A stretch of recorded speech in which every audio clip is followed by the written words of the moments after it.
여러분 안녕하세요. 자, 2024학년도 7월 고3 전국문화 문제를 풀어보도록 합시다. 현대문화 5강이죠. 자, 5강에 해당하는 7월 고3 문제를 풀어보도록 할게요. 시 문제가 먼저 나왔고요. 우리 보기를 같이 살펴봐야겠죠. 보기 부분을 보니까 작품 속 상황에 대응하는 대상이나 화자를 통해 주제의식이 형상화되는데 가라는 시는 자유로운 세계를 동경하지만 주어진 현실에 순응해야 되는데 이게 금붕어를 통해서 이상이 좌절되는 양상이 드러난대요.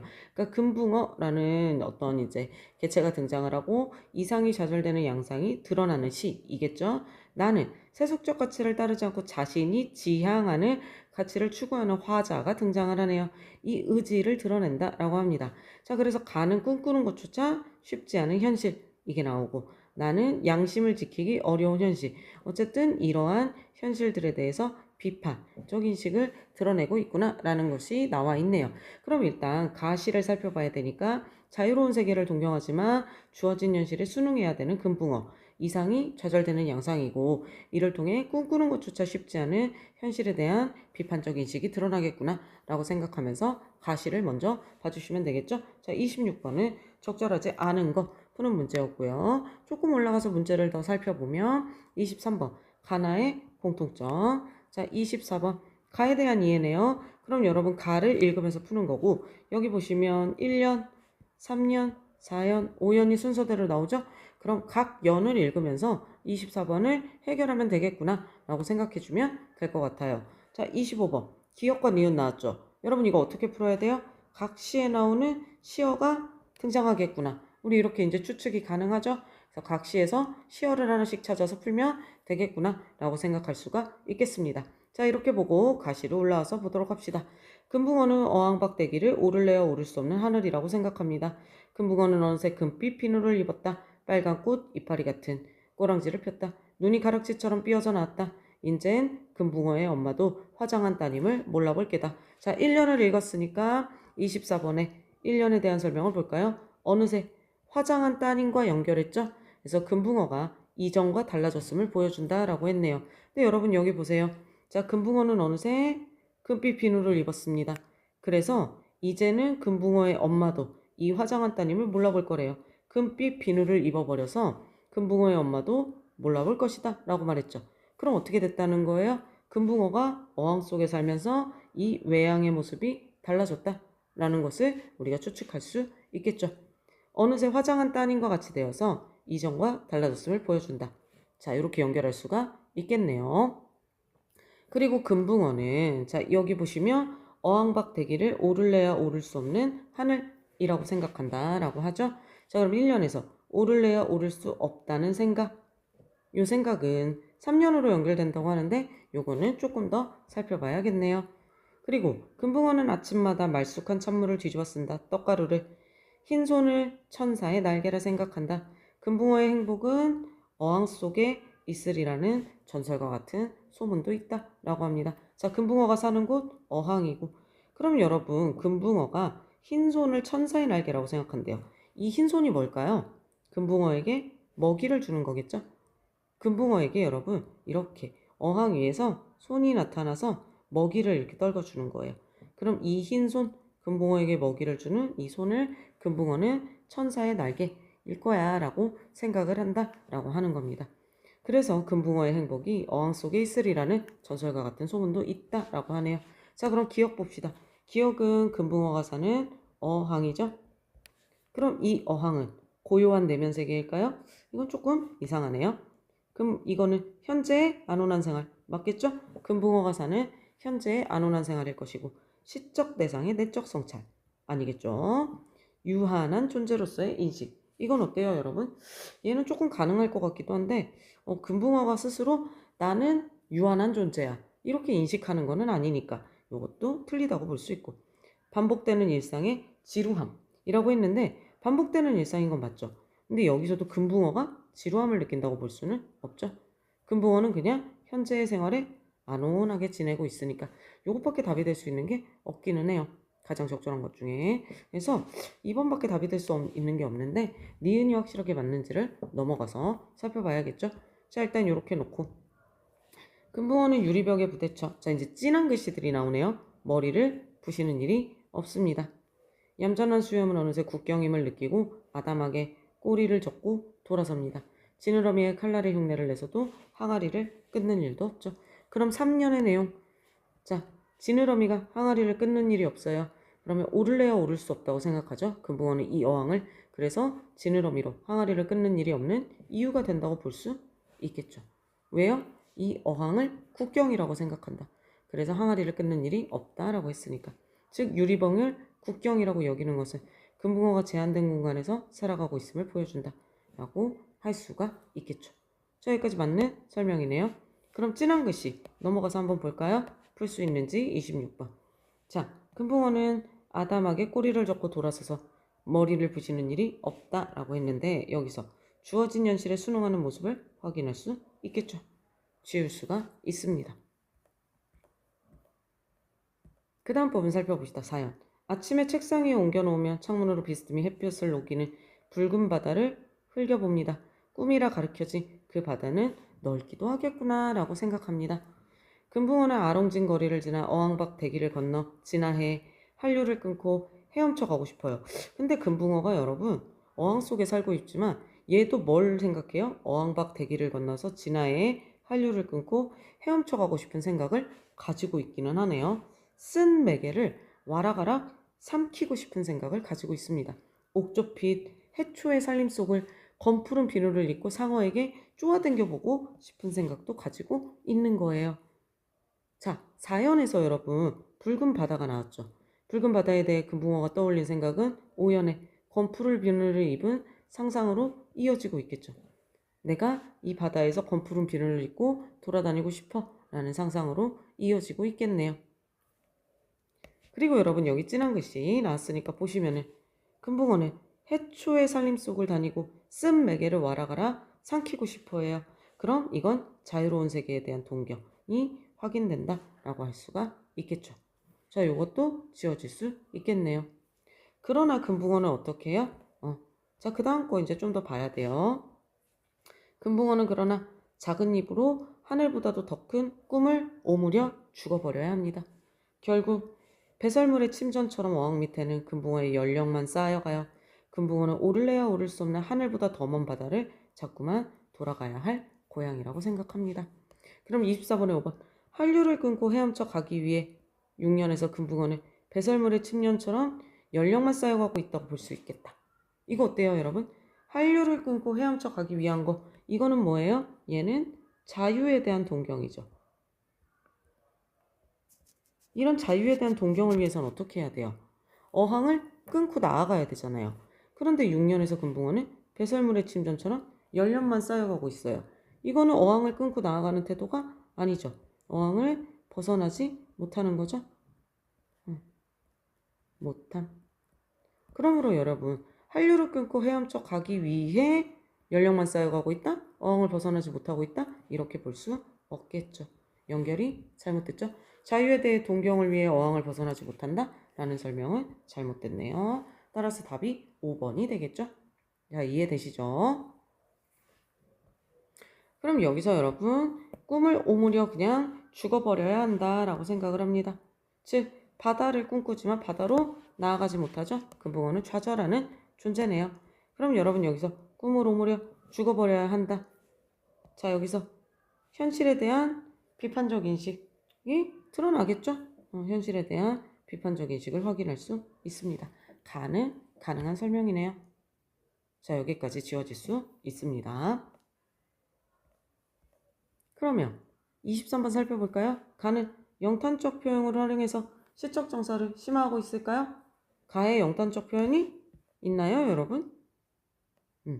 영탄적 표현이 없네요. 없어요. 요게 없습니다. 그럼 대비되는 상황을 제시해서 주제의식을 강조했을까요? 어때요, 여러분? 금붕어는 지금 어디 있어요? 금붕어는 어항 속에 있죠. 어항 속. 그런데 여러분 금붕어가 어디를 꿈꿔요? 금붕어는 붉은 바다를 꿈꿔요. 그러면은 이 두 가지가 대조된다라고 볼 수 있죠. 대비되는 상황을 제시한 거예요. 어항 속과 붉은 바다라는 대비되는 상황을 제시했네요. 주제의식을 강조하고 있다라고 볼 수 있죠. 가는 어항 속과 어항 속 그리고 어디? 바다라는 대비되는 상황을 제시해서 주제의식을 강조했네요. 가는 맞는 설명이 돼요. 자, 이렇게 맞는 설명이 됩니다. 그럼 3번. 자연물에 인격을 부여해서 속성을 구체화하고 있을까요? 요거 여러분 자연물에 인격을 부여했죠. 금붕어에 인격을 부여해서 속성을 구체화했네요. 그럼 가는 맞는 설명이 되겠죠? 3번도 맞네요. 특정 대상을 부르는 방식을 활용했어요. 금붕어야 라고 불렀나요? 아니에요. 이런 방식은 없습니다. 자, 명령어 어미 사용했을까요? 여러분 여기 보시면 명령형 어미는 없습니다. 명령형 어미 사용하지 않았어요. 자, 그럼 가만 보고 1번, 4번, 5번을 지울 수가 있겠네요. 나번시를 보면서 2, 3번만 살펴보시면 되겠죠. 그럼 이제 나번시를 봅시다. 무슨 내용인지 한 번 더. 26번에서 보니까 나는 세속적 가치를 따르지 않고 자신이 지향하는 가치를 추구하는 화자의 의지를 드러내는데 양심을 지키기 어려운 현실에 대한 비판적 인식이 드러난다 라고 합니다. 보니까 아버지는 내가 법관이 되기를 원하셨고 가난으로 평생을 찌드신 어머니는 돈을 잘 벌기를 바라셨어요.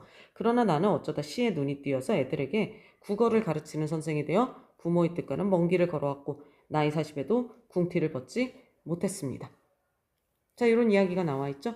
여러분 일단 찐알글씨 나왔으니까 26번 풀 수 있는지 봅시다. 나에서 법관이 되기를 원했지만 국어를 가르치는 선생이 되었다는 것에서 자, 여기서 양심을 지키기 어려운 현실 이걸 확인할 수 있는 거예요?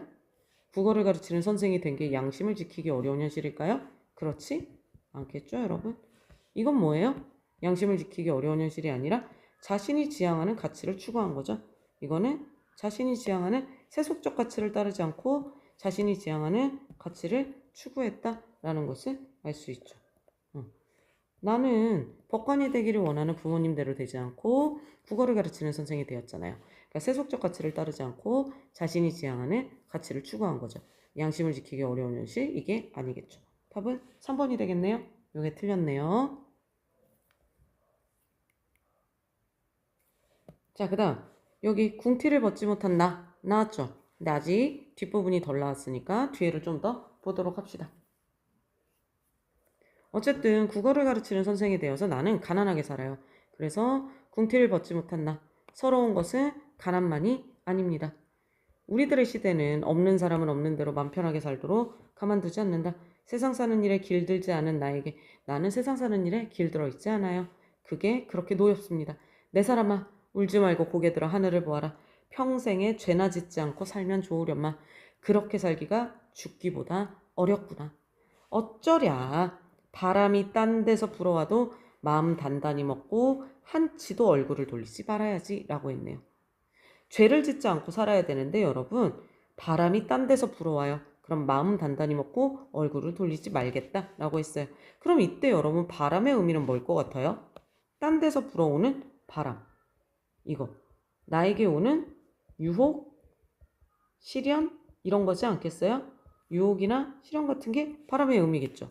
그럼 여기 2번 현실에서의 유혹을 나타낸다. 맞는 설명이 되겠죠? 내면의식의 변화 틀렸고 화자의 외적 갈등을 유발한다. 이것도 틀리고요. 무력한 존재로서의 자각 아니고요. 지난 시절에 그리움 환기할 수도 없어요. 자, 이거는 유혹이나 시련. 그러므로 25번에다 2번이 맞다라는 거 할 수 있겠죠? 진한 글씨 다 봤으니까 26번도 봅시다. 이렇게 궁티를 벗지 못한 나가 한치도 얼굴을 돌리지 말아야겠다라고 생각합니다. 지향하는 가치를 추구하겠다라고 이야기하는 것이고 그 다음에 이 사람 평생에 죄나 짓지 않고 살아야 되는데 그러기가 어렵다라고 하죠. 현실에 대한 비판적 인식 역시나 드러나 있죠.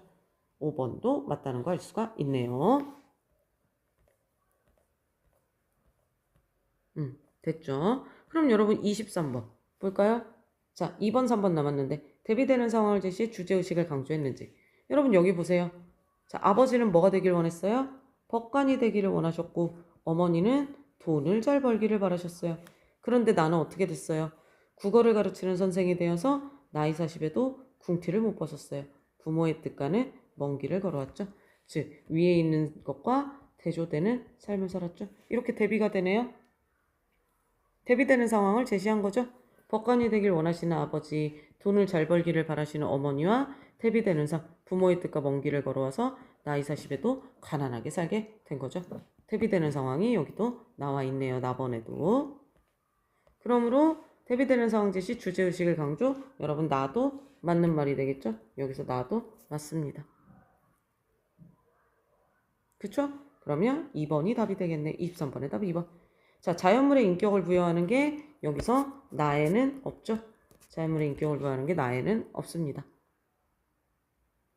영탄적 표현은 있어요. 영탄적 표현 나번에는 있습니다. 어디 있을까요? 영탄적 표현.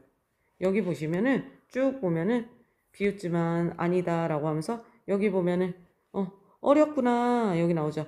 평생에 죄나 짓지 않고 살면 좋으려만 그렇게 살기가 죽기보다 어렵구나 여기 나오죠. 영탄적 표현. 그래서 시적 정서가 심화되고 있어요. 영탄적 표현을 통한 시적 정서 심화되고 있습니다. 정서 심화가 드러납니다. 자, 이게 23번의 1번. 요게 여러분 나에는 나와 있어요. 어렵구나. 그리고 23번의 4번. 특정 대상을 부르는 방식을 활용해 시상을 전개하는 거. 요거 나에 있죠. 어디 있을까요, 여러분? 내 사람아. 내 사람아. 불렀죠, 이렇게? 특정 대상을 부르는 방식. 요게 쓰였죠? 특정 대상을 부르는 방식이죠. 요게 23번의 4번 내용이네요. 특정 대상을 부르는 방식이 나에는 사용이 됐습니다. 그런데 가에 사용되지 않았죠. 자, 이렇게 보시면 돼요. 그 다음에 명령의 어미도 나에는 사용이 됐어요. 자, 명령의 어미 어디 있을까요? 가만두지 않는다. 자, 여기 있죠. 내 사람아 울지 말고 고개 들어 하늘을 보아라 라고 했죠. 보아라. 여기 명령형 어미도 쓰였네요. 명령형 하늘을 보아라. 이렇게 해서 대상의 행동 변화 유도한 거죠. 대상의 행동 변화도 유도했죠. 하늘을 봐라라고. 대상의 행동 변화 유도예요. 이거는 그대로 있네요. 23번에 5번 내용 맞아요. 그런데 가와 나의 공통점이 아니죠. 얘는 내 사람아 울지 말고 고개 들어 하늘을 보아라. 명령형을 통해 대상의 행동 변화를 유도한 내용이 있습니다. 여기는. 자, 정리되시죠, 여러분? 이렇게 해놓으시면 돼요. 그래서 23번의 답은 몇 번? 2번. 23번의 답 2번. 24번의 답 5번. 그리고 26번의 답은 25번의 답 2번. 26번의 답 3번이 되겠네요. 이렇게 시는 풀어주셨으면 되고 이제 소설로 넘어가 보도록 합시다. 자, 소설에서도 작품 파악하기 위해서 뒷부분 먼저 넘겨서 보시면 되겠죠? 34번에 보니까 소설에 대한 설명이 나와 있네요. 보기를 가지고 보도록 합시다. 낙토의 아이들이라는 소설인데 인간적 가치를 상실하고 물질적 가치를 중시하는 무릉동이라는 곳에서 살아간대요. 여러분 무릉동 왠지 무릉도원이 생각나지 않아요? 그러니까 이상적인 공간이라는 것을 비꼬는 것 같아요. 이상적인 공간에서 살아가는 인물들의 삶인데 타인의 불행을 이용하려는 비인간적인 가치관을 가지고 있어요. 과도한 경쟁심을 가지고 살으니까 부자연스럽고 획일적인 모습으로 살아갑니다. 이런 세태에 대해 문제의식이 있지만 물질의 편안함이 주는 일상에 안주해서 이를 극복하지 못하는 인물의 모습이 드러나는 거죠. 그러니까 인간적 가치 상실, 물질적 가치를 중시하는 무릉동의 모습, 이런 곳에서 살아가는 비인간적인 가치관, 이런 모습이 드러나는 곳이라고 볼 수가 있겠네요. 자, 한번 봅시다. 어떤 소설인지. 34번은 적절하지 않은 거 고르는 문제였고요. 31번은 서술상 특징이니까 다 읽고 풀 수 있는 문제.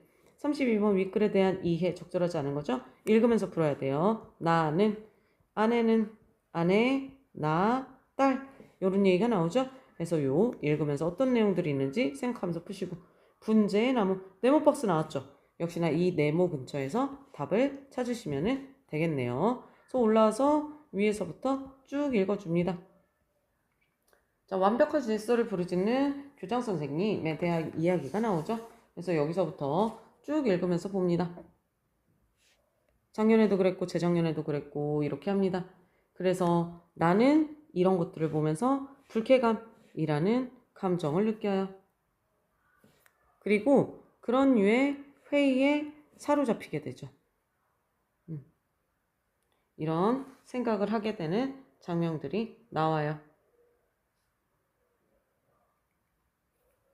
쭉 이제 여기 뭐 이제 그런 얘기들이 나오거든요. 이제 뭐 이제 마음이 뭐 불편하고 이런 얘기들이 나오는데 여러분 이제 이렇게 읽으면서 32번의 근거를 좀 찾으면서 읽어주시면 돼요. 그래서 이제 쭉 읽다 보니까 다음 장에 이런 얘기가 나와요. 이제 뭐 수재민 돕기, 모금 실적을 올리기 위해서 묘안을 강구해내고 막 요러는 이야기들이 나오죠. 그렇게 해서 교장 선생님이 여러 가지 이제 막 경쟁을 붙이게 되잖아요. 그래서 딸에는 부반장이고 작년 연말 이웃 모금 돕기에서 반이 2등을 해서 방송사에 못 간 거예요. 그래서 올해는 무조건 1등을 하려고 별렀어요. 그래서 결국 그 반이 1등을 해서 방송사에 나가게 된 거예요. 그래서 막 이제 엄마가 옷을 골라주는 장면이 나오죠. 자, 이걸 통해 우리가 32번의 5번 내용을 알 수가 있어요. 32번의 5번 볼까요? 자, 옳지 않은 거 고르는 거죠? 그러면 딸을 학교 대표로 세우려는 교장 선생님의 노력으로 인해 모금 실적이 우수해진 거예요? 그게 아니죠, 여러분. 딸을 학교 대표로 세우려고 교장 선생님이 노력한 게 아니라 딸이 학교 대표로 나가고 싶어서 반의 모금 실적이 우수해지게 된 거죠. 그래서 5번이 틀렸다라는 것을 알 수가 있어요.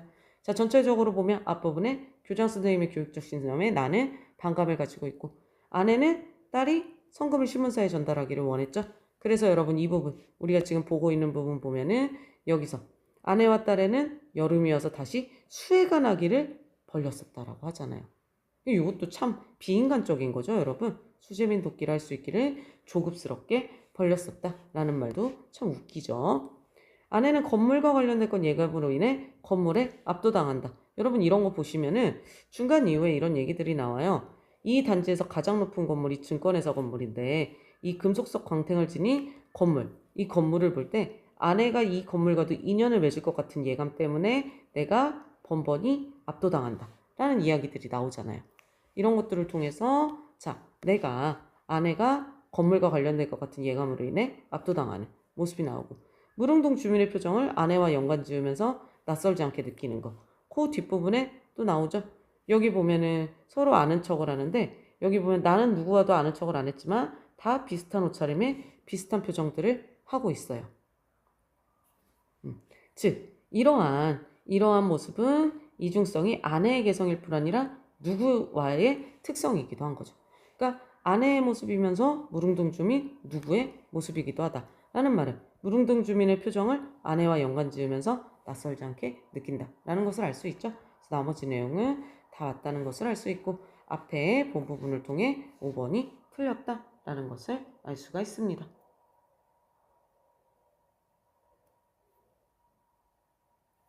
그럼 여러분 요 앞부분의 내용들 우리 지금 나온 거에서 자 모금 실적을 올리기 위해 묘안을 강구해내는 거 여기서 우리 과도한 경쟁심을 확인할 수 있죠. 그리고 수재민 돕기를 하기 위해 별렸었다는 거 여기는 비인간적인 가치관 일진의 모습을 확인할 수 있는 거죠. 그런데 이 사람은 맨 앞에서 보면 불쾌감을 느끼고 그런 류의 회의에 사로잡혀요. 즉 부자연스럽고 획일적인 모습에 대한 문제의식을 가지고 있다는 것을 알 수가 있어요. 그런데 이제 아내랑 여러분 나가서 이제 밥을 먹으러 가잖아요. 이 사람들을 보면 잘 사는 사람다운 우월감을 가지고 있어요. 함부로 남을 깔보면서도 서로 예의를 차려요. 그런 모습들을 보면서 벼랑간 내 얼굴을 보고 싶다고 이 사람이 생각합니다. 자, 그럼 이 부분 볼까요? 여기서 내 얼굴을 보고 싶다고 생각을 해요. 잘 사는 사람다운 우월감을 가진 이 사람들의 모습을 보면서 그럼 이 사람이 내 얼굴을 보고 싶다고 생각하는 거 주인공이 여기서 물질의 편안함이 주는 일상에 안주하는 태도일까요? 이거는 그렇지 않겠죠? 그렇지 않습니다. 이 부자연스럽고 획일적인 모습이잖아요.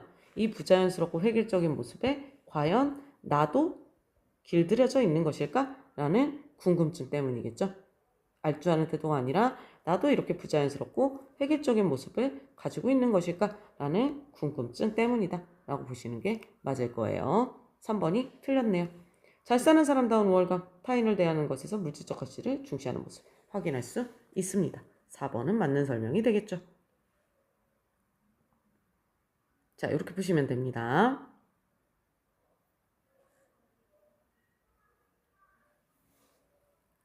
그 다음 여기까지는 됐고, 자, 이렇게 쭉 봅니다. 양식집을 들어갔어요. 애들이 아주 능숙하게 칼질을 해요. 근데 아이답지 않아요. 아이답지 않고 그냥 어른을 그대로 축소해 놓은 것 같아 보여요. 엄마나 아버지를 닮았다는 것하고는 다른 의미 같아요.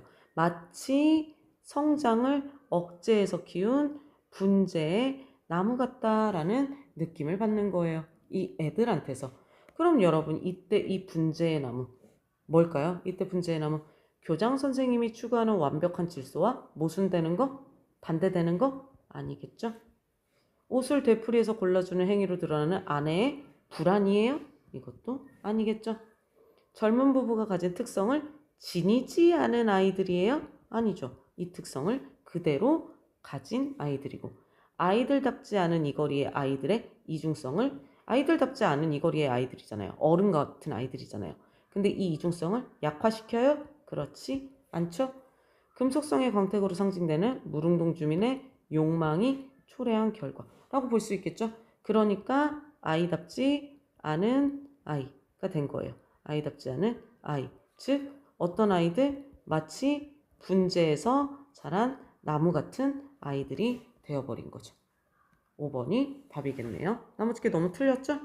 5번이 답이라는 거 알 수 있습니다. 자, 이렇게 해서 다 읽었어요. 읽고 나면은 여러분 이제 5번 서술상 특징을 볼 수 있는데, 과거 해상을 통해 갈등 해소의 계기를 마련? 아니죠. 외양 묘사를 통해 긍정적 면모? 아니죠. 전체적으로 내용에 보면 장면에 따라 서술자를 달리하는 것도 아니죠. 이야기 내부 인물이 내면을 진술하여 인식을 드러내고 있나? 왠지 이게 가장 맞을 것 같죠? 동시에 벌어진 사건을 반복적으로 병치, 사건들이 병치되는 것도 아니죠, 여러분. 그럼 이야기 내부 인물이 내면을 진술하여 인식을 드러내고 있는데, 단적으로 어디서 잘 드러나냐면 그냥 앞부분 보시면 여러분 이런 얘기가 있어요. 이 사람이 이야기 내부 주인공이에요. 나라는 사람이 등장하잖아요. 그럼 일단 1인칭 서술자라는 걸 알 수가 있죠. 1인칭 서술자가 자 이런 이야기를 합니다. 내 아이들이야말로 낙엽을 한꺼번에 떨구는 부자연을 강요당하고 있는 어린 나무 같은 생각이 들었어. 아버지로서의 가책과 사랑으로 가슴이 저렸었다. 라는 이야기가 나오죠. 나의 마음, 가슴이 저리다. 이런 이야기가 나오잖아요. 그쵸? 나의 생각이 그대로 나오죠. 나라는 소설 속에 등장하는 인물이 자신의 심리를 그대로 서술하고 있는 부분들이 이렇게 등장을 하는 거예요. 그리고 자기가 불쾌감을 느꼈다. 이런 식의 표현들 그대로 등장하잖아요. 그러니까 여기 나와 있는 것처럼 31번에 4번 이야기 내부 인물이 자신의 내면을 진술하면서 상황에 대한 자신의 인식이죠. 상황에 대해 내가 어떻게 느끼고 있는지 인식을 드러내고 있다라고 볼 수가 있습니다. 자, 31번의 답 4번, 32번의 답 5번, 33번의 답 5번이고요. 34번의 답 3번이 되겠죠? 이렇게 해서 우리 또 7문제 같이 풀어봤네요. 7문제 맞나요? 왠지 8문제 같은데요? 하나, 둘, 셋, 넷. 그러네요. 채점 결과 여기 8문제네요, 여러분. 8문제고요. 소요 시간이랑 채점 결과 8문제라고 하더라도 소요 시간이 늘어나시면 안 돼요. 현대시 현대소설은 어쨌든 12분 안에 풀도록 노력하세요. 최대 13분이지만 12분 안에 풀도록 노력하셔야 고전시가 고전소설까지 해서 30분 안에 풀 수 있다라고 선생님이 매번 잔소리처럼 이야기를 하고 있죠. 그래서 12분 안에 풀도록 노력을 하셔야 됩니다. 자, 오늘도 소요시간 채점 결과 한 줄평 남겨주시면 됩니다. 이제 시험 범위 현대문학 한강, 고전문학 한강 이렇게 남았네요. 남은 시험 범위도 우리 다 같이 좀 더 힘내서 공부하도록 합시다. 여러분 수고 많으셨어요.